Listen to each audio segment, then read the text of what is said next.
이 삼성전자는 이런 거 못해요? 삼성이 조금 거만했다라는 네, 것이 지난 네. 10년간의 이슈. 하이닉스가 여기 이제 HBM 주도하니까 네네. 여기가 이제 더 커지는 거 아니에요? 가장 유명한 클라우드 업체죠. 예, 예. 근데 잘 모르시는 게 있어요. 여러분 안녕하십니까? EBN 초대석 이창섭입니다. 오늘은 김장열 유니스토리지 자산운용 투자전략본부장 모시고 반도체 얘기 좀 해보려고 합니다. 일단 뭐 현대전자에 9년간 재직하셨고요. 반도체 분야에서 여러 가지 분석과 리서치 같은 거 하셨는데 간단하게 자기소개 좀 부탁합니다. 네, 반도체만 했다고 보시면 되고요. 첫 직장이 현대전자였고 증권사에서 한 20몇 년 동안 반도체 IT 애널리스트 쭉 하다가 최근에는 자산운용사로 이제 한 3, 4년 돼서 방송 활동도 좀 많이 하고 있는 그런 사람입니다. 네, 알겠습니다. 그럼 반도체 초격차라는 그 ASML이라는 예. 네덜란드 네, 맞습니다. 반도체 장비 회사잖아요. 네, 그렇습니다. 이 관련 다룬 책도 감수하시고 아주 네네. 최고의 애널리스트 모셔가지고 감사합니다. 예, 와주셨어요. 일단 우리가 지금 이제 반도체 얘기하면 HBM, 그죠? 하이 밴드 위스 메모리, HBM 얘기 안 할 수가 없는데 그렇죠. HBM 시대가 왔는데 이게 삼성전자도 뭔가 좀 열심히 하고 있는 것 같고 HBM은 뭐 계속 하이닉스는 계속 날아가는 것 같고 지금 이런 상황이거든요. 네네. 근데 지금 보면 HBM4 네네. 그러니까 이게 뭐 찾아보니까 6세대 네. HBM이라고 돼 있어요. 네, HBM4인데 6세대더라고요. 그렇죠. 네네. 이게 이제 지금 이슈인 모양이고 하이닉스는 지금 이거를 열심히 준비하는 것 같고 네네네. 삼성전자도 막 따라가는 거 아니에요 지금? 네네. 이 상황이 좀 어떻게 돼가는 겁니까? 지금 일단은 그 나중에 엔비디아를 따로 말씀을 하시겠습니다만은 네. 우리는 메모리 반도체를 만드는 거고요. 네. 그것이 엔비디아의 GPU라는 그 AI의 핵심 머리, 네. AI 핵심인 머리 GPU하고 네. 짝꿍을 이루는 게 메모리가 HBM인데 현재 생산하고 있는 거는 HBM3의 익스텐션 버전, 이 버전을 합니다. 그 E가 익스텐션이구만요. 익스텐션인지 뭔지 하여튼 하여튼 간에 모릅니다. 새로운 버전 예, E가 하나 예. 붙어 있구만. 근데 이제 엔비디아의 그가 가장 큰데 거기는 삼성이 지금 아직 못 들어가고 있고요. 그러니까. 하이닉스가 메이저이고 네. 그리고 미국의 마이크론이 두 번째로 들어가고 있습니다. 네. 그러니까 아직은 삼성전자는 HBM3 지금 주종의 생산을 못 하고 있는 거죠. 다른 쪽은 합니다. AMD가 다른 쪽. 최근에 AMD에 납품됐다 기사가 맞습니다. 나오고 예, 그게 HBM3의 AMD 향인데 AMD는 포지셔닝이 낮기 때문에 의미가 크지는 없죠. 그리고 지금 좀 전에 대표님이 말씀하신 HBM4는 올해 지금 6월인데 올해 중에 품질 승인을 득해서 그래서 생산 준비를 해서 내년도부터 본격적으로 생산 판매가 이루어지는 제품이에요. 근데 왜 이걸 말씀드리냐면 삼성은 이미 뒤졌기 때문에 내년을 위해서는 HBM3는 이렇다 치더라도 HBM4에서는 승부를 봐야 되지 않을까. 근데 올해 그 제품이 나오고 승부를 봐야 되잖아요. 이것이 아직 소식이 별로 없습니다. 하이닉스는 올해 9월인가 10월 달에 승득하고 바로 생산 들어가는 걸 목표로 하고 있고 나쁜 얘기는 아직은 안 나오고 있고 여기까지가 현상입니다.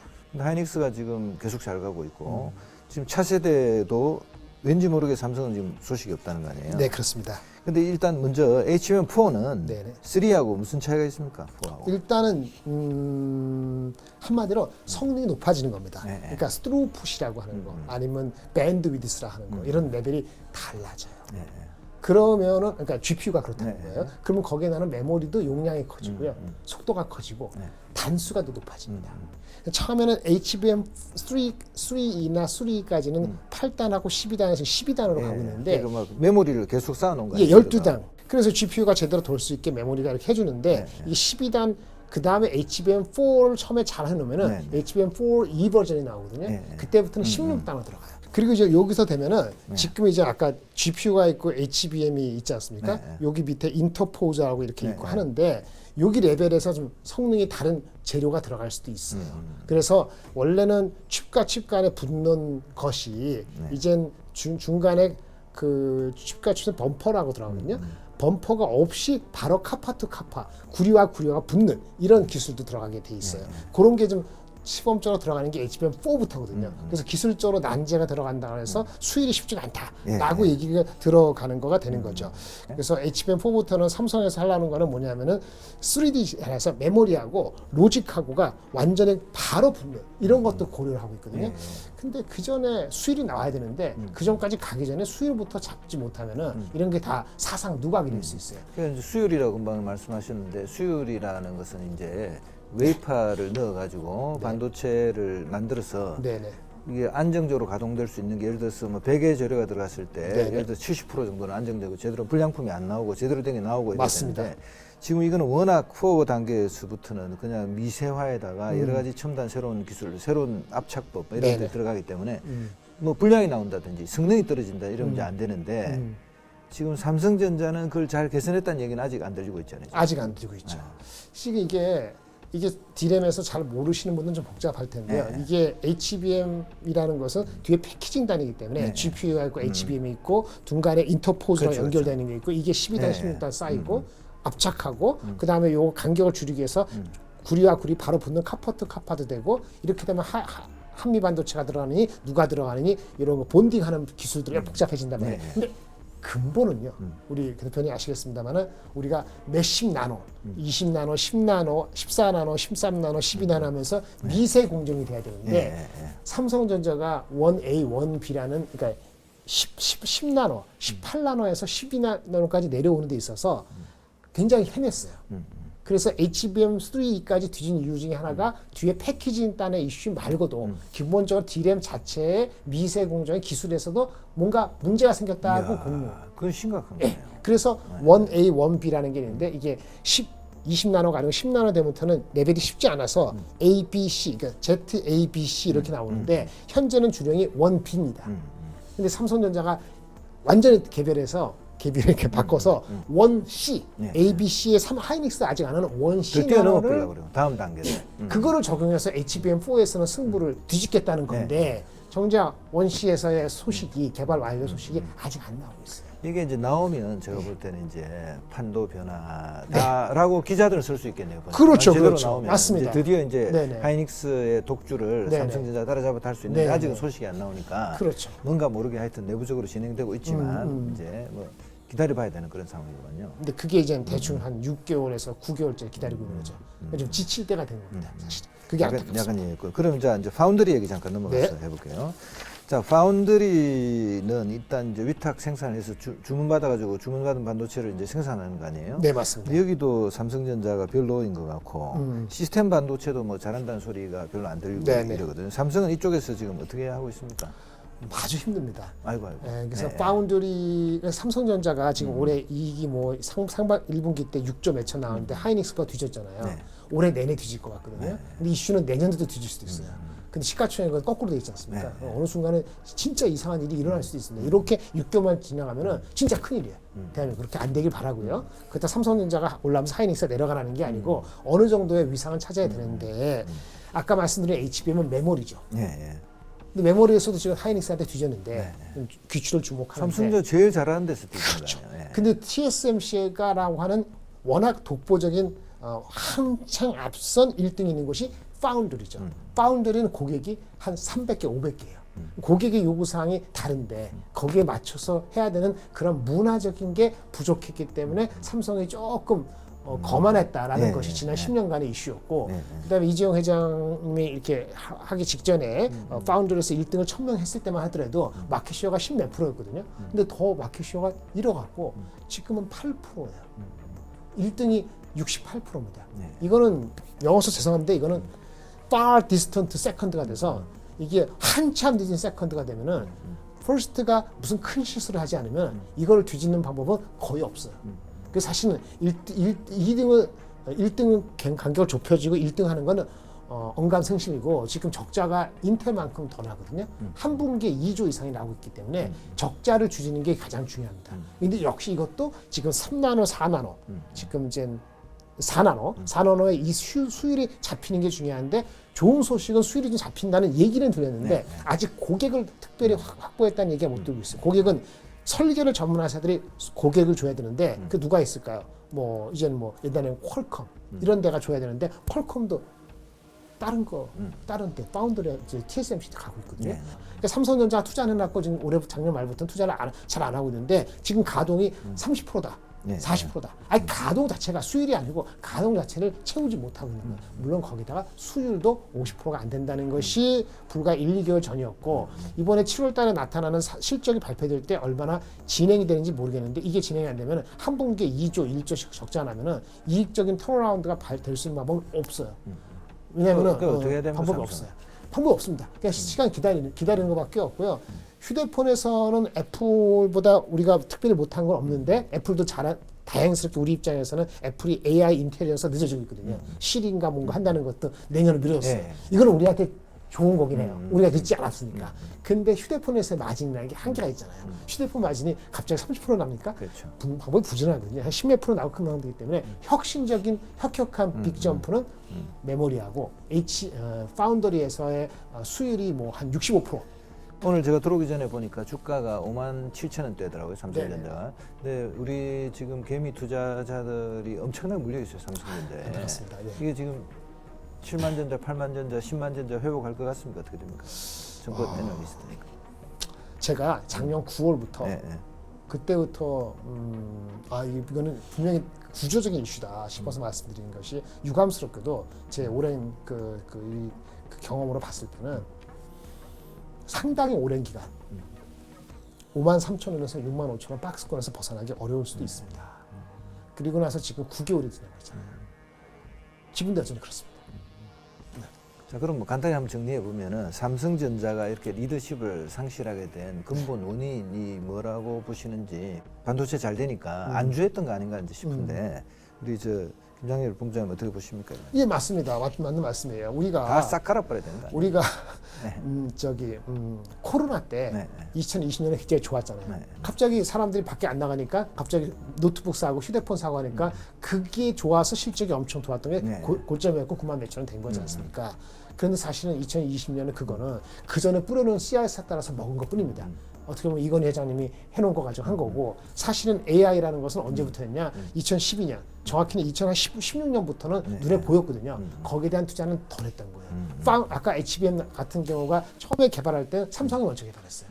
근데 그 다음부터 본격적으로 할 때 삼성이 주춤주춤하고, 왜? 기존에 있는 제품 갖고 먹고 살만 하니까. 맞아요. 뭐 금융 반도체도 워낙 잘 보니까 휴대폰도 잘 되고. 맞습니다. 근데 그 투자를 2016년부터 공격적으로 덜한 측면이 있는데 파운드리도 마찬가지인 거예요. 자기네 고자세에 있던 것도 있고, 그게 조직의 어떤 결정적인 거에 어떤 결단을 못 내린 것도 있겠죠. 그것이 고점이 피크다.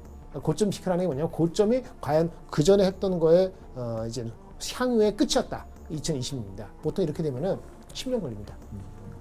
저는 10년 걸린다 봤습니다. 만약에 큰 혁신적인 조직의 변동이 있다면 10년 걸릴 게 5년에 걸릴 수 있죠. 그래서 올해가 매우 중요한데 올해 내로 성과가 없으면은 삼성과 하이닉스하고 시가총액이 뒷바뀔 가능성을 제로라고 얘기를 못하는 상황이 올 수도 있다.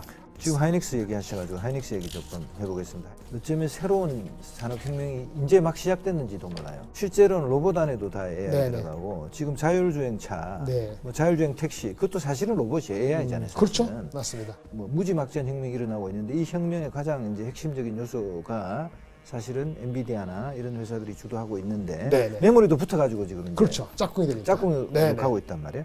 하이닉스가 여기 이제 HBM 주도하니까 네네. 여기가 이제 더 커지는 거 아니에요? 그러니까 지금 얘기를 볼게요. 밸류에이션이 제가 이거 며칠 전에 기억이 안 나는데 그러니까. 오늘보다는 낮습니다만 네. PER 네, 1년에 네. 버는 이익에 대비했을 때 주가 수익이 얼마냐 네, 네. 봤을 때 하이닉스가 6배가 채 안 됩니다. 6배. 왜 하이닉스가 6배냐? 왜 그런 그건 두 거죠? 가지인데요. 네. 첫 번째는 미국의 마이크론이라는 회사가 10배가 못 되고 있습니다. 네, 네. 그러니까 시크릿한 주식이라는 걸 뭉쳐서 얘기하는 거예요. 네. 그러니까 올해가 아무리 좋아도 내년에 이익이 20-30% 박살날 수 있다. 라는 예전에 20년 동안의 기억이 있기 때문에 네. 삼성전자 대비했을 때 얘네는 그냥 HBM, 메모리, 반도체 뿐이잖아요. 지금 근데 이제 내년에도 하이닉스가 좋은 실적을 낼 가능성은 상당히 있어 보이잖아요. 지금. 거기에서는 이견이 나오기 시작했습니다. 이게 벌써 왜냐하면 왜 나오는 거죠? 작년부터 올해까지의 빅테크들의 그 캐펙스, AI 캐펙스가 워낙 많이 투자해서 기저 효과를 따지면 올해 3분기, 4분기 넘어갈 때는 그로스 레이트가 내려갑니다. 그래서 내년도에 만약에 올해보다 그로스 레이트가 뭐 예를 들어서 연간 40%, 30% 투자를 하다가 내년에 10%, 5% 하면 올해가 많이 해서 그런 거군요. 그게 이미 반영돼서 하이닉스가 6배밖에 못 가는 거라고 말씀을 드릴 수 있는데 대표님 말씀한 대로 그것이 그런 우려가 기우라는 생각이 만약에 하반기 어느 시장에서 되면은 입증될 그럼 수도 주가는 있죠. 거죠. 우리는 엔비디아 주가만 가고 있죠. 엔비디아 하이닉스 들어가니까. 자연스럽게 엔비디아로 네. 넘어갔어요. 근데 엔비디아가 네, 중요한 게 아니고 네. 엔비디아 주식을 산다면 저는 엔비디아 딴 거 사라고 말씀하시는데 엔비디아 주식은 GPU를 만드는 거죠. 네. 그 HBM 짝꿍이잖아요. 네. 그 GPU는 왜 만들어요? 수요가 있어야 되죠. 빅테크가 누가 AI를 투자해야 되잖아요. 그렇죠. 그 누가 투자하죠? 소프트웨어나 이런 거 투자해가지고 우리한테 AI 서비스를 할 수 있는 회사가 있잖아요. 그런 회사가 누구냐? ERP 시스템, 소프트웨어. 어저께 발표한 오라클, 데이터 센터 만드는 회사. 얘네들이 투자하는 게 더 중요합니다. 또 아마존도 예. 투자하잖아요, 사실. 근데 우리가 아는 그 마이크로소프트나 구글이라든지 아마존이라든지 이런 것들은 가장 유명한 클라우드 업체죠. 예, 예. 근데 잘 모르시는 게 있어요. 오라클. 오라클 잘 아세요? 장비에서 시스템 만드는 장비. 대표님들 정확히 그 모르시죠. 데이터 센터. 그게 뭐냐면 오라클은 사실은 데이터베이스 매니지먼트 소프트웨어예요. 관계 데이터베이스라 해서 데이터베이스인데 클라우드가 이렇게 할 때 거기 데이터베이스를 액세스를 해야 되거든요. 네. 많은 데이터들. 그렇죠, 얘네가 당연하죠. 오라클이 갖고 있는 건데 얘네들 보니까 자기네들 클라우드를 할 수 있을 것 같아. 그래서 클라우드에서 아까 말한 아마존, 뭐 마이크로소프트, 뭐 그다음에 구글이 하는 네, 거 우리 네. 클라우드 네, 네. 그거 다음으로 쫓아오고 있는 게 오라클이에요. 오라클 시가총액이 삼성전자, 하이닉스, LG, 엔솔 다 합쳐도 못 가는 840조입니다. 얘네가 지난주에 무슨 얘기냐면 실적 발표할 때 이런 얘기를 했어요. 제가 영어 표현을 죄송한데 쓸 수밖에 영어 표현인데 이런 표현을 잘 안 씁니다만은 insatiable demand라고 얘기했어요. 수요가 좋아요. 그래서 공급을 해요. 근데 수요가 또 늘어요. 또 공급을 해요. 또 늘어요. 그러니까 하면은 채워지지 않는 수요의 성장을 보고 있다는 예. 그런 코멘트가 특별한 표현을 했네요. 예. 깜짝 놀랐습니다. 그래서 그날 13% 오르고 지금 3일 사이에 30% 올랐거든요. 근데 아까 왜 엔비디아 같은 게 PER이 이게 35배고요. 그 브로드컴이 에이직이라 해서 더 좋아서 38배고요. 예. 테슬라가 200몇 배고 팔라서 200몇 배거든요. 근데 이렇게 아까 40몇 프로 성장이 엄청나다. 클라우드 쪽에서 내년도에 성장률이 70%다라고 하면 오라클. 사람 잘 모르는 것은 PER이 지금 3일 동안 엄청 올라서 이제 30배입니다. 무슨 얘기냐면 우리가 숨어 있는 것이 막 성장하고 있다는 거예요. 근데 그런 쪽에서 나오면은 뭐가 올라가냐면 하이닉스 같은 주식이 올라가는 거예요. 근데 문제는 이렇게 엄청난 AI의 드라이브가 되고 있는데 걱정하는 것처럼 내년에 투자가 확 줄 거라고는 아직 모르는데 불구하고도 아까 오라클 이런 거에 대한 이런 인플리케이션을 잘 모르면은 무조건 높기 때문에 꺾어진다 하거든요. 네. 그러면 이제 실수할 수 있는 거죠. 근데 지금 오늘은 주가가 제대로 반영이 되는 것 같은데 그래도 PER이 6배이기 때문에 하이닉스의 전망이 더 높은 거고요. 하이닉스 전망이 꺾이는 거는 엔비디아가 꺾이는 소리를 내야 돼요. 엔비디아 꺾이는 건 지금이 아니고 8월 중후반에 얘네 분기 실적이 7월까지 업데이트된 게 8월 중순에 나옵니다. 만약에 엔비디아가 자기네 고객을 얘기 들어보니까 워낙 많이 투자해서 내년에 조금 조심하는 것 같아요 라고 한다면 지금 제가 말씀드린 긍정적인 톤이 혹시라도 조심스럽게 바뀔 수 있는 여부는 아까 엔비디아가 8월 달에 발표되는 분기 실적이 매우 중요한 분기점이다 라고 말씀을 드릴 수 있겠고 그때까지는 아마 글로벌 상황이 아마도 인플레가 뭐 되느냐 안 되느냐 이런 신경 쓰이고 이렇게 불안할 때는 그냥 AI 투자밖에 살아남는 게 없습니다. 그래서 그때까지는 미국이건 한국이건 AI만 살아남을 것으로 봅니다. 자, 그러면은 이제 커스텀 ASIC이라고 그러는 거예요. 네, 바로 ASIC 주문형 라고 반도체. 이게 뭐 저는 이렇게 얘기를 했어요. 그러니까 그 테슬라가 지금 자율주행차 만들 때 거기도 칩이 들어가야 될 거 그렇죠, 아니에요. 맞습니다. 이 칩을 만드는 회사가 지금 브로드컴이라고 예, 되어 있더라고요. 가장 큽니다. 요거 좀 어떻게 되는 겁니까? 원래 CPU, 우리가 CPU라고 하잖아요. CPU는 범용이에요. 범용의 대명사. 그렇죠. 이런저런 거 다 할 수 있게끔 네. 그 직렬해서 하는 건데 게임 한다든지 이런 쪽에서는 병렬 처리해서 빨리 처리해야 되는데 그렇죠. 그런 영역으로만 특화시킨 게 GPU예요. 네. 근데 보니까 말이요, GPU도 비싸잖아요. 그렇죠. 엔비디아가 하는 GPU가 뭐 4천만 원, 5천만 원, 6천만 원 하거든요. 네. 왜 엔비디아밖에 제대로 만드는 게 없으니까. 독수리 후다라는 독자. 생태계 있으니까. 근데 딱히 보니까 GPU 그 처리하는 것도 그 중에서도 다 필요 없더라. 기능을 조금 축소시키고. 왜냐면 GPU가 또 많은 기능을 하다 보니까 열이 많이 나요. 그 기능을 축소시키면 열 발열도 좀 다르기 쉽지 않을까? 그래서 이게 성능을 저하시킵니다. 성능을 제한시키고. 그러면 아까 문제가 생기는 여러 발열 문제도 저절로 해결되고. 대신 되면 가격이 좀 싸지겠죠. 그 아까 클라우드 센터 하는 회사들 입장에서는 발열 나고 막 하고 너무 그런데 좀 이렇게 마진도 좀 그러니까 GPU 대신에 조금 가격도 덜하고 그다음에 열 관리도 좀 편하고 자기 맞는 어떤 특화되는 영역만 해주는 칩이 좀 있으면 좋겠다라고 생각하는 거죠. 그래서 그거를 맞추는 회사들이 있는데 브로드컴이 말 그대로 브로드 넓은 예. 영역을 다루는 회사인데 네. 이런 맞춤형 칩을 만드는데 특화돼 있어갖고 예. GPU가 시장에 100이면은 얘네들이 한 20 정도에서 더 커지려고 하는 그런 시장을 창출하고 두는 거죠. 예. 자, 우리가 뭐 CPU, 인텔의 CPU가 한때 뭐 네, 이 네. 퍼스널 컴퓨터 PC를 다 장악했는데 지금은 이제 CPU보다 GPU가 네네. 완전히 그냥 새로운 시대를 여는 각광받는 네 맞습니다. 칩이 됐습니다. 근데 그게 ASIC이라는 게 또 나와가지고 네, 네. 있단 말이에요. 예. 이게 흐름이 어떻게 되는 겁니까? 사실은 ASIC이라는 ASIC는 원래부터 있었습니다. 네. 옛날 반도체도 범용 제품보다는 또 특수한 메모리가 네, 필요하거든요. 그래서 애플리케이션, 응용 분야별로 스페시픽 거기에 규정된 IC가 있었어요. 네. 근데 GPU를 보니까 CPU보다도 더 특수한 게 GPU죠. 맞아요. 예. 내로한 건데 맞아요. 그 보니까 이거 GPU도 너무 비싸고 5만 불, 몇만 불 되고 열도 발산이 많이 되고 그러니까 열도 줄이고 가격도 줄이고 성능이라든지 그 기능도 조금 좁혀서 그래서 커스텀 고객에 맞는 거기 테일러된 제품을 만들자. 그래서 기존의 ASIC을 GPU의 그 일정 부분을 메꾸면서 들어가자. 그걸 잘하는 회사가 이제 브로드컴인데 브로드컴입니다. 브로드컴 이게 싱가포르에 있는 회사인가요? 원래는 싱가포르 베이스인데 미국 회사로 넘어갔죠. 넘어갔고, 아, 네네. 예, 예. 근데 그대로 이제는 그 대표도 그 탕이라고. 그러니까 그분도. 중국 여성이라고 네네. 보니까. 예. 근데 이 회사가 지금 주가도 엄청나게 올랐단 말이에요. 네 그렇습니다. 이건 이 회사는 어떻게 봐야 됩니까? 매우 좋습니다. 왜냐면 이 회사가 우리는 지금 말씀드린 GPU에 약간 성능적으로 이렇게 특화된 거를 했다고 했잖아요. 시장이 GPU가 100이면 요건 한 20 정도인데 이 회사가 얘기하기로 자기네가 이런 그 커스텀 ASIC 칩을 만들어서 누구한테 파냐면은 여기 이제 우리 그 메타, 구글, 예, 예. 바이댄스 현재 확보한 것만 세 군데인데 예. 얘네한테 오더 받는 향후 장래에 보니까 장래가 10년 뒤가 아니고 3년 뒤에 내가 지금 액세스하고 있는 시장보다 3배 정도까지 커질 수 있는 시장을 얘기하고 있어. 메타도 반도체를 자기네가 설계를 예. 하려고 할 것이고 예. 구글도 뭐 TPU라고 있을 것이고 다 있거든요. 근데 그거를 할 때 ASIC화하는 제품의 설계 능력은 브로드컴한테 뒤지기 때문에 예. 협의해서 얘네의 커스터머가 되는 거죠. 그 성장성이 더 높습니다. 그래서 밸류에이션이 더 높은 거고. 시장은 GP보다 작은데 앞으로 성장성은 이미 GP 가 엄청나게 올랐지만 유의해서 봐야 된다 이제 이렇게 그렇죠. 그렇죠. 생각하겠습니다. 다만 아주 최근에 올라서 엔비디아 주가보다도 밸류에이션이 우리 PER이 조금 높아요. 더 높아요. 엔비디아가 한 35배면 얘네들 한 37, 8배. 그래서 지금 뭐 안 들어가신 분 입장에서는 타이밍은 조금 쟀으면 좋겠다는 생각을 갖고 있습니다. 이 삼성전자는 이런 거 못해요? 예, 못합니다. 못해요. 네. 큰일 났네요. 예, 예. 자, 그럼 그리고 이제 제가 뭐 상당히 관심 있는 기업 중에 하나가 팔란티어라는 회사가 있습니다. 작전에 아주 유용하다. 빅데이터를 네네.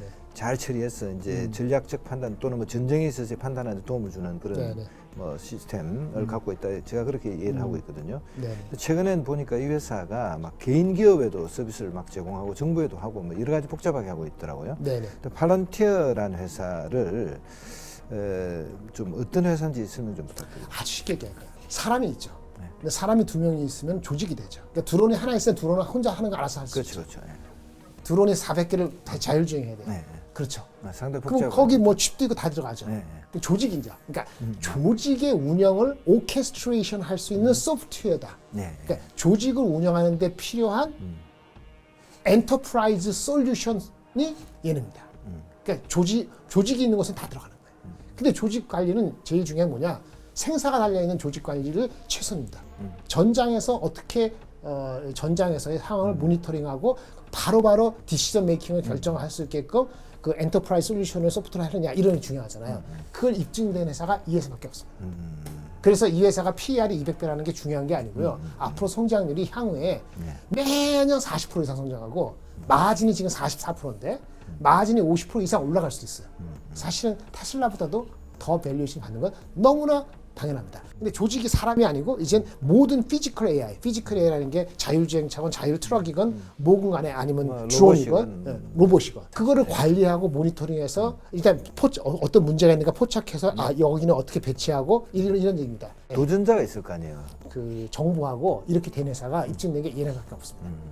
향후 한 5년 동안에 매년 40% 마진은 더 올라간다. 이렇게 하여튼 따지면 굉장히 쌉니다. 주목하고 우리가 뭐 올라간다 내려간다 이건 시장이 워낙 변동이 많으니까 네네. 그래서 하여튼 주목해야 될 회사라 네, 충분히 이해했고 마지막으로 요즘 이제 AI 때문에 저도 검색을 할 때 지금 저 AI 검색을 많이 해요. 구글은 이거 지금 어떻게 마지막으로 봐야 되는지 좀 정리 좀 부탁드립니다. 구글이 가장 뒤쳐졌죠. 기본적으로 AI가 많이 되면은 아까 검색도 이제 구글 검사 잘 안 하신다 그랬잖아요. 말로 물어보면 바로 말로 답하는 맞아요. 그 네. 구글은 검색을 먹고 사고 광고하는 건데 그게 스스로 제살 깎기가 아니냐는 우려가 아직까지 계속 있어요. 이해됐어요. 약간. 이거 또 하나는 뭐냐면 워낙 독점이었잖아요.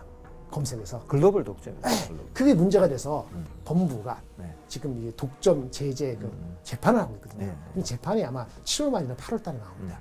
이런 게 한 켠에 있다 보니까 구글이 주가가 아까 검색 자체 시장에 대한 우려도 있고 이런 그 제재에 대한 우려가 있어서 주가가 가장 못 가는 애플 다음으로 못 가는 주식이 되고 있는 상태죠. 알겠습니다. 본부장님 너무 말씀 감사하고요. 오늘 뭐 핫 이슈들 여러 가지 신기술 기업들에 대해서 좋은 얘기 많이 나눴습니다. 좀 더 자주 나오셔가지고 통찰력 있는 정보 더 주실 것을 부탁드립니다. 네, 감사합니다. 방송 이제 마치겠습니다. 네.